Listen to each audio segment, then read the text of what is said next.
the slowest 1 minute there is.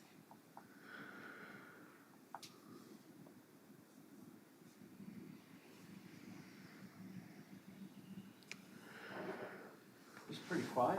I know, as everyone's waiting. No?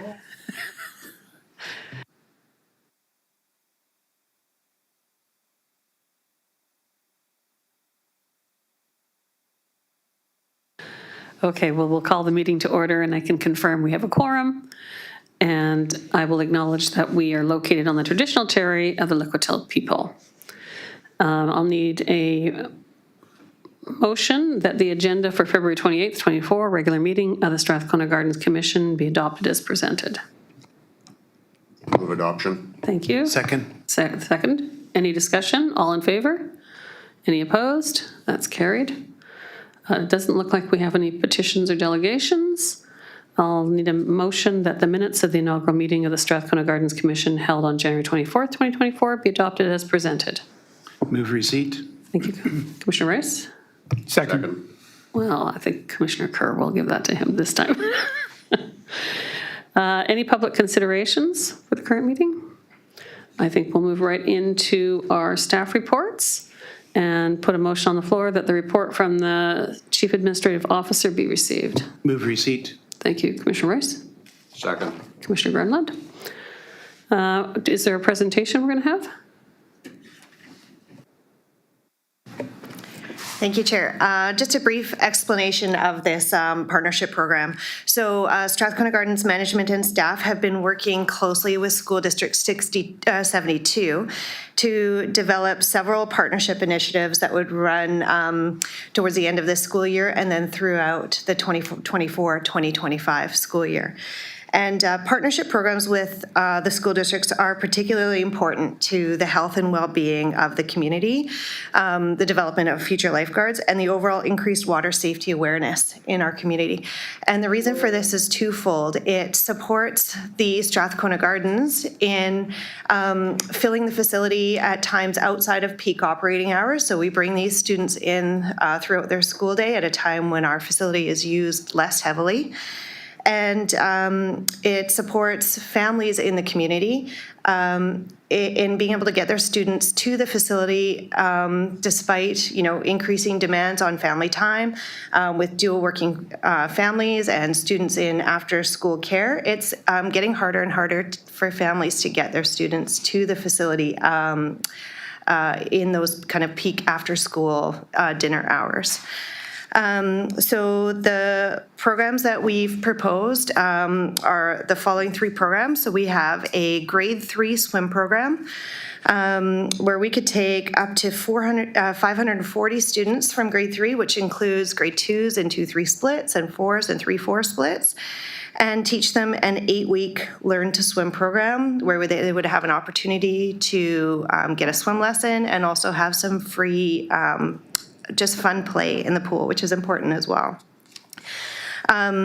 So these students were selected because they're old enough to attend the pool without parent supervision. They don't have to be within arm's reach of an adult, yet they still fall within one of the highest risk age demographics for drowning.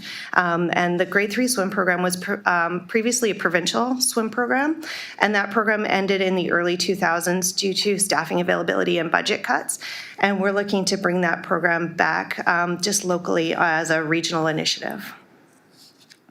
The next program that we are hoping to do is the grade 10 to 12 Carey High Swim and Life Saving PE program. So we've been working very closely with Carey High representatives and the school district to allow life saving and swim to be one of the PE options that students from grade 9 to 12 select when they're selecting their PE program. So for this first year in 2024-2025 school year, we would offer it just one semester, just once, and then we would hope to grow that program to be able to offer it twice throughout the school year. And students just need to be able to swim 100 meters, so that's 4 lengths of the pool. And then from there, we'll be able to tailor them into a life-saving program as well as first aid instruction. And the strongest of the swimmers that arrive in the program will be able to move through and do all the way up to their Bronze Cross within that first year. And those that are not strong enough to achieve the Bronze Cross standard will still get their Bronze Star, a Bronze Medallion, and all the students will be able to achieve their standard first aid certification. So a significant increase in water safety awareness throughout the community, whether or not we're able to develop future lifeguards from these students. And then in future years, once we offer it in multiple semesters, we could then take our students who complete Bronze Cross and bring them right through into the lifeguarding and swim instructor program and help create future lifeguards and swim instructors through that program. And the final program that we will be starting is the Cedar School Skate and Swim. So students in grade 3, 4, and 5 at Cedar Elementary School would participate in a series of 24 Ice Quest skating lessons and Swim to Survive lessons and get unstructured free play time both on the ice and in the pool. So the students would attend 3 times per week for 8 weeks. And we see that students at Cedar School are not attending the facility as often as students from more affluent neighborhoods. And providing this program ensures that residents from all of Campbell River and Area D have an opportunity to learn how to skate and swim regardless of their socioeconomic status. So these, all 3 programs, we are seeking funding, sponsorship funding to run.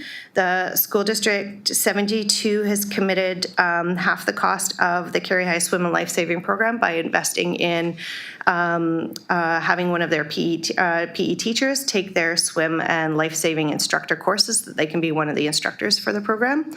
And we've included that in the our grant application for the Canadian Active Communities grant. And Cedar School, we have applied for Canadian Tire Jumpstart funding, and we have intended to apply once again if Island Health does their community wellness grants. We've held aside the grade 3 swim program to be able to support funding for that program. Thank you. Is there any question from the commissioners?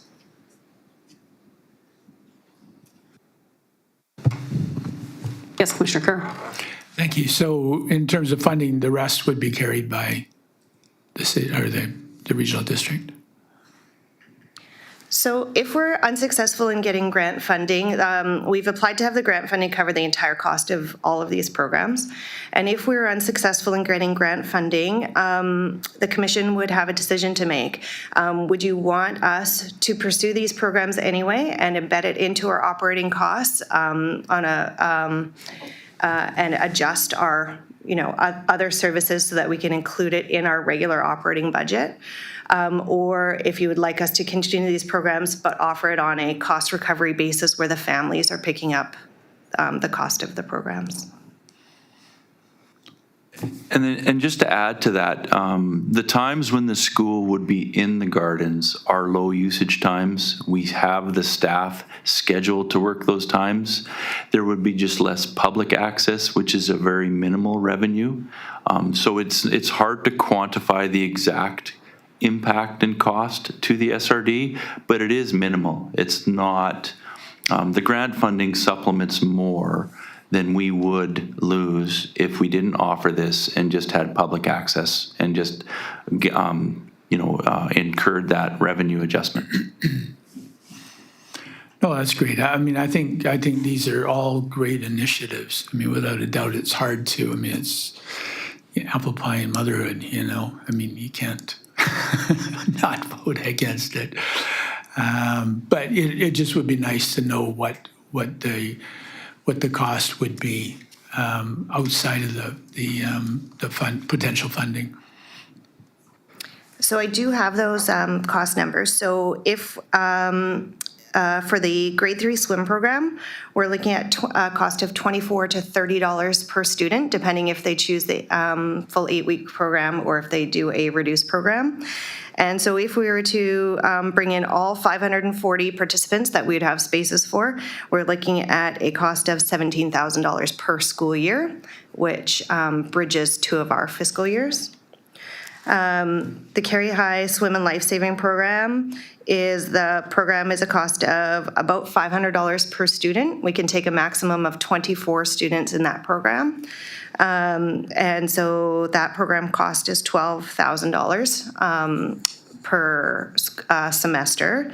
And the school district has already committed $6,000 of that program. And then the Cedar School Skate and Swim Program, we have a maximum participant number of 80 participants, and the cost of that is $73 per student for a total cost of $6,000 for 24 sessions.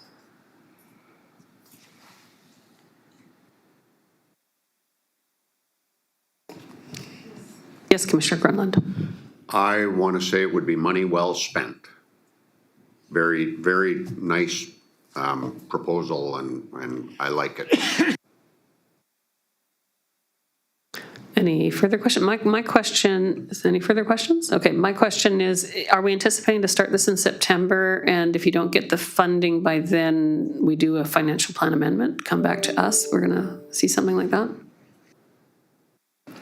So currently, all of these programs would only run if we get the grant funding. If the commission wishes for us to run them regardless of whether or not we achieve the grant funding, then we would need direction from the commission on how to proceed.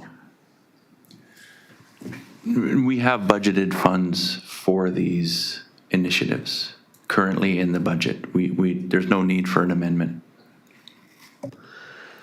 So I guess I'm still curious, will you be bringing that back to us, or do you need something today in terms of whether you get your grant funding? What's the preferred approach? Well, we would just really like your endorsement to proceed with this initiative. It's a matter of relocating staff or changing the sign on the board to say that it's public swim versus some program. It's really just staff's time. There's no additional cost incurred to the budget. And we just have a way to actually increase or decrease the funding we spend by applying for the grants to supplement. Yeah, okay. I mean, I think it's a great idea because what you're doing is developing future users of the pool and future employees potentially. I think that's the point of it all. Okay, so any further discussion on the motion to receive? And so all in favor? Any opposed? That's carried. And I guess we need the second motion that the commission endorse the proposed partnership program initiative with School District 72 as outlined in the February 20th, 24 report from the Chief Administrative Officer. Move recommendation. Yes, Commissioner Rice? Second. Oh, Commissioner Kerr. Oh, is light. Any discussion? All in favor? Any opposed? That's carried. Okay, now a motion that the report from the Chief Administrative Officer be received regarding the Strathcona Gardens ice allocation policy. Move receipt. Second. Okay, Commissioner Rice, Commissioner Grunland. Any report on that? I'll give a brief summary of what's in the report. We're getting increasing interest in particularly spring and summer ice at Strathcona Gardens. The summer ice started a number of years ago when a user group did approach us, and I think they spoke at a commission meeting to get approval to have the ice in year round. And that's where it started, and it's just cascaded from there to the point where the winter or school season ice that we allocate is actually fairly simple, very straightforward. And the summer ice is becoming a challenge. So we wanted to clarify a few items within, and then we looked at it. We thought that this could be actually a facility allocation policy because we're getting some increased discussion with the pool users as well. So then this would sort of be a one-stop shop, and it would cover the arenas and the pool. We've made some adjustments or recommendations to the name to call it a recreation complex allocation policy. We've added some language within the agreement to indicate what the pool seasons are, separate the spring and summer ice to spring and summer, not sort of keep them together. We've added some comments regarding the fees, the facility rental fees and charges. In particular, summer ice, the facilities on the island that have summer ice charge it at a higher rate because there's increased costs to run the equipment during the summer. And so we've added some language within this agreement that references the fees and charges. And then we've done a priority change, just some housekeeping. There was junior hockey and then commercial events. They're the same, ticketed or non-ticketed. They're the same. So we removed the junior hockey component from that, and then we moved the commercial ticketed, non-ticketed rate up to the position of the junior hockey. We felt that as far as the agreement goes, the meetings that we have are with the organizations or users. And if you're a new user, there is language in here that says, it's going to take a couple years till you get to sit at the table. And so the priority of allocation falls within that language that's sort of further embedded into the policy. And then we did some housekeeping on the revision of the appeal committee. It had deputy manager in there, so we've put the commission for the appeals, senior manager, the arena, and the aquatics manager, because we all we understand the users, we're close with the users, and then it's not so much making the decision for them, it's how we explain why the decision was made. And then if you have any questions, I'm happy to answer any questions. Open to the commissioners for any questions? Commissioner Grenlund? I think it looks good, the report, and I have sat on both sides of the table as being the ice coordinator for Canberra Minor Hockey for a number of years and having to apply for the ice time that was required, and now sitting at this table and having to review reports like this, et cetera. I think it's good that the ice allocation has been smooth over in a few areas, and that the pool is included, and you have, as Robin said, one-stop shopping for a policy that covers events that'll go on in the facility and user groups, et cetera. So I'm totally in favor of it. Thank you. Anyone else? Okay, hearing no further discussion. On the motion to receive, all in favor? Any opposed? That's carried. And the follow-up motion that the commission recommend the proposed updates to the current ice allocation policy as shown attached to the February 20th, 2024 report from the Chief Administrative Office. Sure. So moved. Thank you, Commissioner Brennan. Yes, Commissioner Rice. Any further discussion? All in favor? Any opposed? That's carried.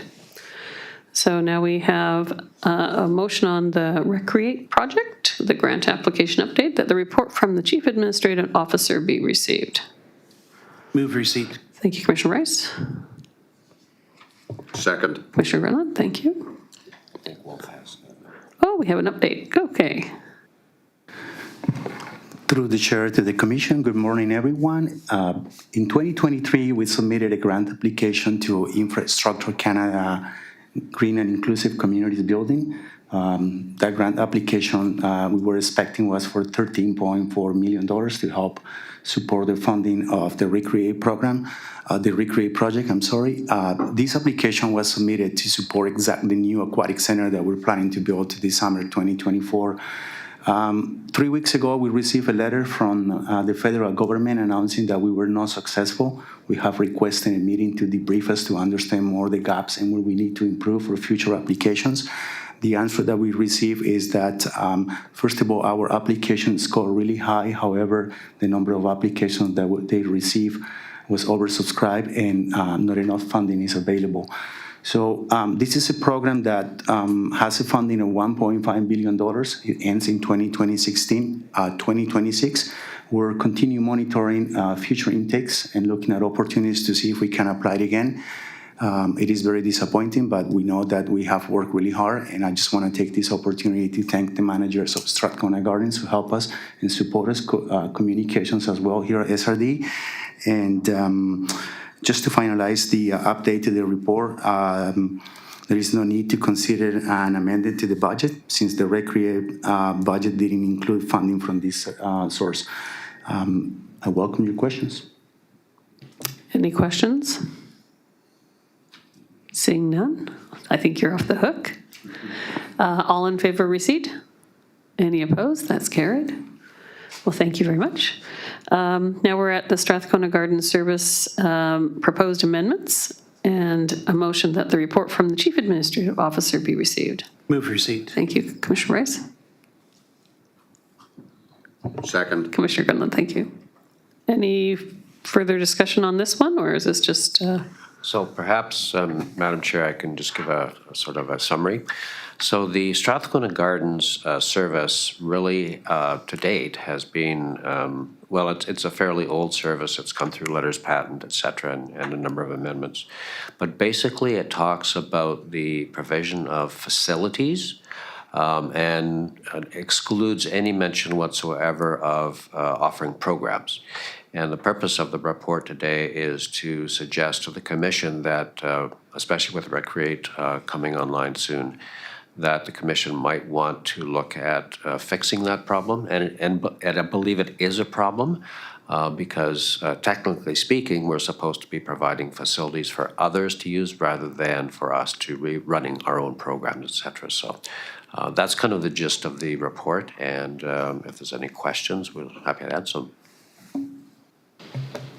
Questions from the commissioners? Okay, I have a question. Do we have a proposed solution to this? Like, are we going back to the province, or are we just changing the way we do our service? So, Madam Chair, as mentioned in the report, there's a couple of options, but we're suggesting that a bylaw amendment to the service would be appropriate, and we've included an example of how that would be affected. There's a few parts of the existing service bylaw that would need to be amended to deal with this issue. So the report does get into some detail about that, and certainly if there's any questions, we can deal with that. Okay, so we're still on the motion to receive, are we not? Yes. Okay. Any further discussion? All in favor? Any opposed? And I take it we have to look at the proposed other motion within that, the recommendation. Yeah, in the report, there's a couple of options for Yeah. the Commission to consider. One is to move forward or recommend that we move forward with amending the service. The other is to not do anything. So anyone want to make option A or B? I'll move option A. Okay. Second. Thank you, Commissioner Rice. Commissioner Gunland, any further discussion? Okay, hearing none. All in favor? Any opposed? That's carried. Thank you. Now, I think we're near the end, right? We've got a schedule of commission meetings that the report from the Chief Administrative Officer be received. Move receipt. Thank you, Second. Commissioner Rice. Thank you, Commissioner Gunland. Is there any discussion on this? Seems pretty straightforward. Well, we'll just offer apologies. This should have been on the Commission agenda last meeting, but it got missed. So better late than never. It's here for you today to look at. And I think it's basically, it aligns with the philosophy that we've used this year for structuring board and committee meetings. However, the Commission, if it feels a need to make changes, can certainly discuss those today. Anyone have any concerns? Nope, hearing none. Okay, on the motion to receive, all in favor? Any opposed? That's carried. And a motion that the proposed 2024 Strathcona Gardens Commission meeting schedule attached to the January 17th, 2024 report from the Chief Administrative Officer be approved. I'll make that motion. Thank you, Commissioner Reynolds. Second. Thank you, Commissioner Rice. Any discussion? All in favor? Any opposed? That's carried. And someone's going to move Q? Termination? Really? I move termination. Thank you, Commissioner Kerr. Commissioner Dahl did it. All in favor? Any opposed? I think we're terminated. Thank you very much. Thank you, staff.